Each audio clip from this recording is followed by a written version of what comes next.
Hello guys, I am Monika Singh and welcome back to target for IQ. आज discuss करने वाले हैं राजस्थान एपीओ के लिए most important act juvenile justice care and protection act है आपका। ये आपका माइनर एक्ट है जो आपके एग्जाम के लिए मोस्ट इम्पोर्टेंट है। तो डिस्कस करेंगे आज मैं आपको ब्रीफ में कुछ पोर्शन आपका juvenile justice care and protection act का डिस्कस करने वाली हूँ, जिसमें हम पीटी पॉइंट्स को इंडिकेट करेंगे। ओके, तो जब सबसे पहले हम इस एक्ट का नाम देखेंगे तो juvenile justice care and protection है। ये चिल्ड्रन एक्ट 2015 का है ये आपका।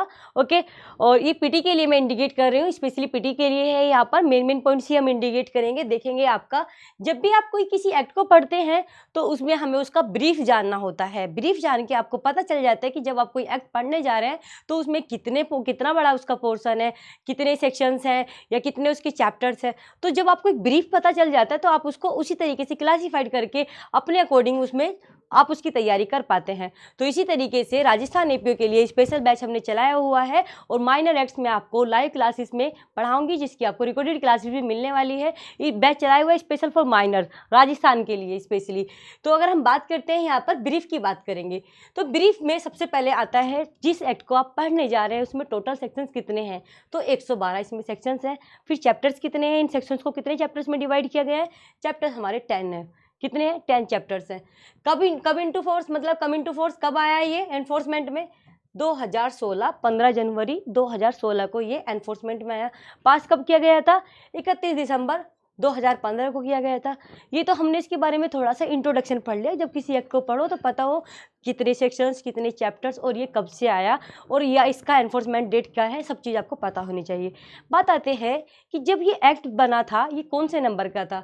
तो ये एक्ट नंबर 2 था। कब का? 2016 का। 2016 का ये क्या है? एक्ट नंबर था। ओके, एक्ट नंबर 2 है 2016 का। इसे हमने इसके बारे में ब्रीफ पढ़ लिया, जिसमें से आपका कोई से भी पोर्शन पर पीटी का कोई क्वेश्चन आपका बन जाता है। सेक्शन भी पूछे जाते हैं, चैप्टर्स भी पूछे जाते हैं और एनफोर्समेंट डेट, असेंट डेट भी पूछी जाती है। एक्ट नंबर भी आजकल पूछा जाता है। तो ये ऐसे ही पॉइंट्स है जिनमें हमें एक नए क्वेश्चन आपका पीटी का आराम से मिल जाता है। तो हमें हर एक्ट की इसी तरीके से तैयार करने चाहिए। आगे देखेंगे नेक्स्ट पोर्शन। ये तो मैंने ब्रीफ के बारे में बता दिया। तो देखो जो juvenile justice care and protection act है ये ऐसा नहीं कि सीधा 2015 का ही था, उससे पहले भी कुछ पोर्शन था, कोई और एक्ट थे, उनको रिपील करके ये एक्ट बना। जैसे कि मैं बात करूँ juvenile justice care and protection act 2000 has been repealed. क्या किया गया? 2000 को क्या कर दिया गया? रिपील किया गया। और उससे मतलब ये तो किया गया है आपके 2015 वाले एक्ट से, तो 2002 का रिपील किया गया, 2000 का रिपील किया गया है। लेकिन 2000 वाले ने कौन से को रिपील किया था? तो ये हमारा 1986 का एक्ट था, जिसको 2000 वाले एक्ट ने रिपील किया था। पहले 1986 वाला एक्ट था यहाँ पर अगर हम बात करेंगे 1986 का है, उसके बाद 2000 का आया एंड 2000 के बाद अब कौन सा है? 2015 वाला है। ओके, इस तरीके से हमारे जुवेनाइल जस्टिस केयर प्रोटेक्शंस को लेकर के लॉ बनाए गए थे। पहले 1986 में, फिर 2000 में, फिर 2015 में है ये। ओके बात करेंगे नेक्स्ट यहाँ पर। जब आप कोई वो पढ़ते हैं, एक्ट पढ़ते हैं, तो आप देखते हैं उसका ऑब्जेक्ट क्या है। अगर कोई लॉ बनाया गया तो उसके पीछे कोई ना कोई उद्देश्य तो होगा ना। तो क्या उद्देश्य है उसके बारे में डिस्कस करेंगे। देखिएगा, सबसे पहले इसके नाम से पता चल रहा है किसके बारे में, एक बार बता देती हूँ उसके नाम को बता के। देखिएगा, जुवेनाइल जस्टिस क्या है यहाँ पर? Juvenile justice. जुवेनाइल की डेफिनेशन 35 में दी हुई है। जब मैं बताऊंगी ना सेक्शन 2 के 35 में दी हुई है। जुवेनाइल क्या होता है, चाइल्ड क्या होता है? जो आपके बिलो 18 होते हैं उनको हम क्या बोलते हैं? जुवेनाइल या चाइल्ड बोलते हैं। जो अभी आगे मैं डेफिनेशन में पढ़ाऊंगी तो तब आपको वहाँ समझ में आएगी। ये तो मैंने आपको जुवेनाइल का मतलब बता दिया। तो ये किसके साथ जस्टिस किया जा रहा है बच्चे? यहाँ पर बच्चे के साथ में, जस्टिस के साथ में किया जा जुवेनाइल के साथ में जस्टिस किया जा रहा है। और उसकी केयर एंड उसका प्रोटेक्शन, यहाँ पे 2 तरह के बच्चे कवर होंगे। कौन कौन से होंगे वो मैं अभी आपको बताऊंगी। Okay juvenile justice care and protection act है किस चीज़ के लिए? Children act. ये आपका 2015 का है, बच्चे के लिए उसको प्रोटेक्शन करना, उसकी केयर करना, ये एक्ट है। इसके नाम से पता चल रहा है। तो इसका ऑब्जेक्ट भी क्या होगा? इन बच्चों के इंटरेस्ट को प्रोटेक्ट करना। ओके अगर किसी ने ऑफेंस कर भी दिया है तो ये नहीं कि आप उसको हार्डकोर क्रिमिनल बना दोगे, उसका फिर भी आगे फ्यूचर है तो उसको भी प्रोटेक्ट करना है। कैसे प्रोटेक्ट करना है, कौन करेगा, कब करेगा, ये हम आगे भी डिस्कस करेंगे। ये तो बात हो गई यहाँ पर। अब मैं आपको थोड़ा सा इसके बारे में बताती हूँ। इसका ऑब्जेक्ट क्या होगा। जब भी आप कोई चीज़ पढ़े, पहले उसका ब्रीफ पढ़े, ब्रीफ से आपको उसका एक इंट्रोडक्शन हो जाता है। इंट्रोडक्शन होने के बाद आप देखेंगे आखिरकार इसका ऑब्जेक्ट क्या था, ये आया क्यों, आखिरकार इसकी ज़रूरत आप लोगों को पड़ी क्यों, क्योंकि कोई भी एक्ट बिना ज़रूरत के कभी भी नहीं बनता है। हमेशा उस लॉ की, उस कानून के, उस रूल्स की हमेशा समाज को ज़रूरत पड़ती है। ज़रूरत पड़ती है तो ये लॉ आते हैं, इसी को देखेंगे हम यहाँ पर। सॉरी। ऑब्जेक्ट देखेंगे सबसे पहले। लॉ बनाना है किस चीज़ के लिए, फॉर चाइल्ड, बच्चे के लिए है, क्योंकि जुवेनाइल कौन है, बच्चा है ना। तो फॉर चाइल्ड दो तरीके के बच्चे होंगे यहाँ पर। कौन कौन से तरीके के होंगे बताती हूँ आपको, ध्यान से सुनेंगे, देखिएगा। Child in need of care and protection, child in need of care and child in conflict with law. ये क्या होगा, इसकी पूरी डेफिनेशंस दी गई हैं। ओके, उसमें हम पूरा करके देखेंगे। 13-14 में इनकी सब डेफिनेशन दे रखी है 2 के, तो बताऊंगी कि कौन तो होता है यहाँ पर child in need of care and child in conflict with law. देखिएगा इसकी पूरी लिस्ट दे रखी है 14 में, 2 के 14 में दे रखी है, 12 में चाइल्ड बता रखा, 13 में child in conflict with law and child in need of care, पूरा लिस्ट बता रखी है उसमें। एक एक करके पूरी एक इस पर वीडियो बनाऊंगी जिसमें आपको मैं पूरा उसको एक्सप्लेन करूंगी आखिरकार कौन होता है child in need of care वाला बच्चा, उसको किसको बोलेंगे, तो उसके मैं पूरी एक लिस्ट बताऊंगी एंड उसमें से आपको चीज़ें क्लियर हो जाएंगी आखिरकार किसको आवश्यक है। तो बहुत सारे बच्चे इसमें कवर होते हैं, जब बच्चे जिनके पेरेंट्स बच्चे को त्याग देते हैं या वो उसको कैपेबल नहीं है उसका एक तरीके से पालन पोषण करने के लिए, और भी बहुत सारी चीज़ें होंगी, पहले अभी बाद में डिस्कस करेंगे, आज की जो चीज़ें वो मैं डिस्कस करा देती हूँ। ओके। तो यहाँ पर इनके लिए लॉ बनाया जाएगा, क्या क्या लॉ होंगे वो हम अभी आगे डिस्कस करेंगे। Okay, for proper development of child, अगर किसी का डेवलपमेंट नहीं हो रहा है तो ऐसे नहीं हो जाएगा जब तक कि आप उसके लिए कोई पहल नहीं करोगे। कानून बनाना पड़ेगा, कानून को अप्लाई करना पड़ेगा, तब जाके उसके लिए वो अगर प्रॉपर तरीके से इम्प्लीमेंटेशन होता है तो वो उस बच्चे का डेवलपमेंट होगा, क्योंकि उसके लिए कानून बनाया गया है। तो for proper development of child by proper care, development, treatment and social integration, एक तरीके से पूर्ण रूप से उसको डेवलप करना पड़ेगा। एंड क्या आप देखते हैं यहाँ पर अगर हम बात करते हैं, सिर्फ इसी एक्ट में भी स्पेशल प्रोविजन नहीं दिए गए बच्चे के लिए कि ये एक्ट आया, इससे पहले कोई प्रोविजन ही नहीं था बच्चे को प्रोटेक्ट करने के लिए, नहीं। सब चीज़ का एक ओरिजिन मतलब हमारा क्या है, वो कॉन्स्टिट्यूशंस में हर किसी को कवर किया गया है, चाहे वो वुमेन हो, चाहे वो चिल्ड्रन हो, चाहे वो बैकवर्ड क्लासेस हो, सबको प्रोटेक्ट किया गया है वहाँ पर। तो पहले जो मेन रूट है ना जहाँ से निकल के आती है सब चीज़ों के अधिकारों को लेकर के, आज मैं आपको वो डिस्कस करके बताती हूँ कि वहाँ पे वो प्रोविजंस दिए गए हैं, इसीलिए सबको पावर मिलती है कि हाँ इनको करने के लिए, प्रमोट करने के लिए, बढ़ावा देने के लिए या डेवलप करने के लिए आप कोई भी कानून बना सकते हैं। तो जैसे कि मैं बात करूँ आर्टिकल कौन कौन से हैं, ये आपका पीटी पॉइंट्स में क्वेश्चन बन सकता है, तो इसीलिए क्योंकि यहाँ पर आर्टिकल की कुछ जिक्र किया गया है तो आपको पता होने चाहिए। जैसे कि मैं बात करूँ आर्टिकल 15 का सब क्लोज 3, 39 का ई एफ हो जाएगा एंड 45 एंड 47, ये आर्टिकल्स भी हमें एक तरीके से क्या देते हैं कि आप ना कानून बना सकते हैं for the development of child के डेवलपमेंट के लिए कानून बनाया जा सकता है। आखिरकार ये आर्टिकल्स क्या क्या बात कहते हैं, एक हल्का सा ओवरव्यू देती हूँ आप लोगों को जिससे कि आप इससे लिंक कर सके कि आखिरकार यहाँ पर इस बे एक्ट में इनका आर्टिकल्स का जिक्र क्यों किया गया। कुछ चीज़ दी गई है ना किसी एक्ट में, आप उसको हल्के में ना ले कि दी है तो चलो देखेंगे नहीं, या देखेंगे तो हल्का सा देखेंगे निकल जाएंगे, नहीं। अगर कोई प्रोविजन दिया हुआ है ना उसको पहले डिटेल में पढ़ो और उससे रिलेट करो, आखिरकार यहाँ पर क्या मतलब था, मतलब देने का इसका तो कुछ ना कुछ रीज़न होता है। जब इसको समझ में आ जाएगा आपको तो वो चीज़ बहुत आसान हो जाएगी आपके लिए। देखिएगा आर्टिकल 15 सबसे पहले मैं डिस्कस करने वाली हूँ, जिसमें बताया गया है कि क्या प्रोहिबिशन ऑफ डिस्क्रिमिनेशन किस चीज़ के लिए लेकर के, on ground of religion, race, caste, sex, place of birth, इनके ग्राउंड्स पर डिस्क्रिमिनेशन के लिए मना किया गया। अब हम इसमें पढ़ेंगे स्पेसिफिक 3, आखिरकार 3 में क्या दिया गया है, क्योंकि हम 15 के 3 को रिलेट कर रहे हैं यहाँ पर। उसने बिल्कुल साफ मना कर दिया गया है कि कोई भी किसी को नहीं रोक सकता है, स्टेट को नहीं रोक सकता है अगर वो स्पेशल कानून बनाता है फॉर द डेवलपमेंट या for the advancement of child और वुमेन।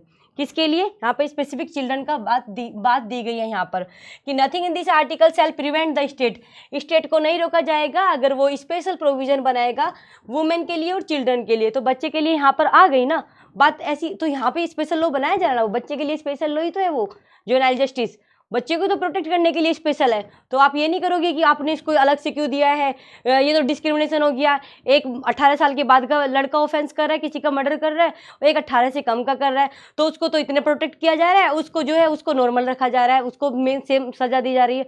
तो आप तो डिस्क्रिमिनेशन कर रहे हैं, नो। पावर दी हुई है, स्टेट कानून बना सकती है। कहाँ पे दी गई है? 15 के 3 में दी है ना, स्पेशली स्पेशल कानून बनाया जा सकता है बच्चे के प्रोटेक्शन के लिए, चिल्ड्रन के डेवलपमेंट के लिए। अब हम बात करेंगे 39 का ई क्या कहता है आखिरकार। 39 का ई कहता है कि health and strength of workers man and women and tender as. Tender as का मतलब बच्चे के लिए होता है, जो युवा होते हैं ना उनके लिए होता है, ओके, यंग पर्सन के लिए टेंडर एज। और children not abuse and then citizens are not forced economic necessity to enter avocation unsuited to their age और स्ट्रेंथ। क्या बात कह दी 39 ई में? देखिएगा कि ये बात बोल दी कि the health and strength of the workers, health and strength की बात की गई है वर्कर्स की। जो वर्कर्स हैं, मैन है, वुमेन है एंड आपका कोई टेंडर एज चिल्ड्रन है, एक तरीके से युवावस्था का कोई बच्चा है वहाँ पर, तो क्या नहीं करोगे आप, उसको अब्यूज नहीं करोगे, उसका मिसयूज नहीं करेंगे। And that citizen are not force, आप और उनको फोर्स भी नहीं कर सकते हो। किस पर्पज़ के लिए फोर्स नहीं कर सकते हो? कि एक तरीके से ऐसी सिचुएशन में काम करवाना जो उसकी हेल्थ के अगेंस्ट हो। देखो, एक तो होता है अपने वर्कर से काम कराना, वो बात ठीक है, लेकिन आप ऐसी इस तरीके से करा रहे हो, उसमें मेंटली प्रेशर करके या ऐसी सिचुएशन में उससे काम करवा रहे हो जो उसकी हेल्थ के लिए अनसुटेबल है, तो आप ऐसा कोई भी काम नहीं करवाएंगे। वहाँ उसके लिए स्पेशल प्रिविलेज दिया गया है, ओके, किसी के लिए भी। और आप इस तरीके से उसको फोर्स भी नहीं करोगे कि आप ऐसा काम करें जो उसके लिए अनसुटेबल हो, आप ऐसा करने के लिए फोर्स नहीं कर सकते हैं। बात क्लियर यहाँ तक? ये तो हमने पढ़ लिया। यहाँ पे ई का, एफ में क्या दिया गया है? 39 की एफ की बात करेंगे कि जो children are given opportunity and facility to develop in a healthy manner. किस मैनर में उनका डेवलपमेंट हो रहा है यहाँ पर? In healthy manner and in condition of freedom and dignity. उसकी अपनी को देखो, काम करा रहे हो बट एक अपनी डिग्निटी भी तो होती है। काम करो कुछ कहीं पे भी किसी भी तरीके से, बट विद डिग्निटी के साथ में, उसकी गरिमा के साथ में, okay. And in condition of freedom and dignity and that childhood and youth are protected against exploitations and against moral and material abandonment. क्या किया जा रहा है वहाँ पर? उसको प्रोटेक्ट किया जा रहा है, उसके बचपन को, मतलब चाइल्डहुड को और उसकी यूथ को। आर प्रोटेक्टेड अगेंस्ट एक्सप्लॉयटेशंस, उसके जो एक तरीके से उसके साथ एक्सप्लॉयटेशन किया जा रहा है ना, उसको वहाँ पर प्रोटेक्ट किया जा रहा है कि कोई उसके साथ किसी भी तरीके का एक्सप्लॉयटेशन ना कर सके, मना किया गया है यहाँ पर। 45 में स्पेशल प्रोविजन दिया हुआ है early childhood care and educations का। किन बच्चों के लिए? जो बच्चे जिनकी एज क्या है? बिलो 6 ईयर है, below the age of 6 year, okay. 6 to 14 हम पढ़ते ही हैं, यहाँ पर 6 ईयर तक के लिए दिया गया है। आप उसमें भी देखते हो ना, ड्यूटी में भी दिया हुआ है 6 to 14 ईयर्स। और यहाँ पे किस चीज़ के लिए दिया गया है आपका? बिलो 6 ईयर, 6 साल से कम के लिए, okay. State shall endeavour to provide early childhood care and education. State जो होगा ना, उसको early childhood care and protection जो भी होगा या एजुकेशन जो होगी, स्टेट प्रोवाइड कराएगा जब तक कि उसकी एज कितनी नहीं हो जाए, 6 ईयर तक की। बातें हो गई यहाँ तक। अब हम इससे थोड़ा आगे देखेंगे। 47 में क्या बात की गई है? 47 में बात की गई है ड्यूटी है स्टेट की कि वो क्या करेगा? रेज करेगा लेवल ऑफ न्यूट्रिशंस, यानी कि न्यूट्रिशंस के लेवल को बढ़ाया जाएगा, okay. And the standard of living and improve public health. Nutrition जब मिलेगा प्रॉपर तरीके से, जब स्टैंडर्ड बढ़ेगा तो स्टैंडर्ड ऑफ लिविंग भी तो बढ़ेगा, हेल्थ भी तो अच्छी होगी ना। अगर किसी को प्रॉपर न्यूट्रिशन मिल रहा है तो उसकी हेल्थ ऑटोमेटिक अच्छी होगी, स्टैंडर्ड ऑटोमेटिक ही बढ़ेगा। ये सब काम करने का किसका वो है ड्यूटी? कौन करेगा? राज्य सरकार करेगी, स्टेट करेगी। तो देखो, ये तो मैंने आपको जुवेनाइल जस्टिस में जो सेक्शन आर्टिकल्स दिए गए थे उनको रिलेट करके बता दिया कि उसमें क्या प्रोविजन था और यहाँ पे क्यों दिए गए थे। तो ये बच्चे को प्रोटेक्ट करने के लिए है स्पेशली। अब मैं आपको इस एक्ट की थोड़ा ब्रीफ बता देती हूँ और देखिएगा यहाँ पर, ये आपका पीटी में आपको क्या होनी चाहिए, चीज़ें पता होनी चाहिए। जब मैं इसको यहाँ पे क्यों क्लासीफाइड कर रही हूँ, इसलिए कर रही हूँ कि जब आप ना किसी भी एक्ट को जब उसका एक ब्रीफ देख लेते ना, कितने चैप्टर्स है, उन सेक्शन और उस चैप्टर का कितने सेक्शंस में डिवाइड किया हुआ है, कौन सा इंपॉर्टेंट होगा, कौन सा क्या होगा, आपको एक पूरा ओवरव्यू मिल जाता है उससे। देखिएगा प्रिलिमिनरी बात करेंगे तो ये हमारा 1 to 2 है। ये है ना general principle of care and protection, इसमें सिर्फ एक ही आर्टिकल, एक ही सेक्शन आता है, वो है 3। ओके, जुवेनाइल जस्टिस बोर्ड ये इंपॉर्टेंट है। मैं आपको पूरा इसमें ये भी बता सकती हूँ कि हाँ, बता रही हूँ कि ये आपका जो आपको अगर आप पढ़ेंगे ना तो ये चीज़ों को ज़्यादा ध्यान रखेंगे। जैसे कि आपका जुवेनाइल जस्टिस बोर्ड आपको पता होना चाहिए, इसको तो एक बार देख ही लेंगे। इसमें आपकी डेफिनेशन क्लोजेज हैं, वो मैं बता दूंगी कि कौन कौन सी पढ़ेंगे, हम आगे क्लासेस में भी बताएंगे और अगर आगे मैं लेक्चर बनाऊंगी तो उसमें भी बता दूंगी आपको। Procedure in relation to children in conflict with law, जो ये है ना 10 to 26, यहाँ पे उस चीज़ के बारे में प्रोसीजर बता रखा है जो कन्फ्लिक्ट विद लॉ है, जिसने कोई ऑफेंस कमिट किया है उसके लिए क्या प्रोसीजर होगा, वो इस चैप्टर 4 में हम पढ़ने वाले हैं। आगे बात करी हूँ मैं वहाँ पे तो बोर्ड हो गया, यहाँ पे आएगा चाइल्ड वेलफेयर कमिटी, बाल कल्याण समिति जो है 27 से 30 तक है। ये आपको पता होना चाहिए कि कौन सी चीज़ कहाँ से कहाँ तक है, क्योंकि ये बनती है और ये एक दिन में याद नहीं होती। आज याद करा, कल फिर से सुनना, चाहे सुनाओ अपने घर में किसी को या अपने फ्रेंड को सुनाओ या किसी को भी सुनाओ, दूसरों को सुनाओ या बोल बोल के खुद सुनाओ। ओके, तो इससे क्या होगा, आपकी मेमोरी में वो चीज़ बार बार आएगी। एक दिन में कुछ भी चीज़ याद नहीं कर सकते हो, रोज़ पढ़ो और रोज़ उसको रिपीट करो एंड रोज़ उसको बोल के सुनाओ। ये एक तरीका होता है किसी चीज़ को याद करने का। Procedure in relation to children in need of care and protections, care and protections के पूरे चैप्टर हम लिंक करके बताएंगे कि किसमें क्या होगा। यहाँ पर 31 से ये चैप्टर, एक तो ये चैप्टर इंपॉर्टेंट है और जो भी मैंने पढ़ाया ना कन्फ्लिक्ट विद लॉ वाला 4, ये भी आपके लिए इंपॉर्टेंट है। चैप्टर 4 चैप्टर 3 आपको इंपॉर्टेंट है, ये आपको पढ़ना है। चाइल्ड वेलफेयर कमेटी भी एक बार अच्छे से देखेंगे and children in need of care and protection भी देखेंगे। रिहैबिलिटेशन एंड सोशल रीइंटीग्रेशन आपका कहाँ पर है, 39 से 55 तक हो जाएगा। अडॉप्शन हमारा 56 से 73 तक है। And other offence against children, other offence against children ये कहाँ पर हो जाएगा, 74 to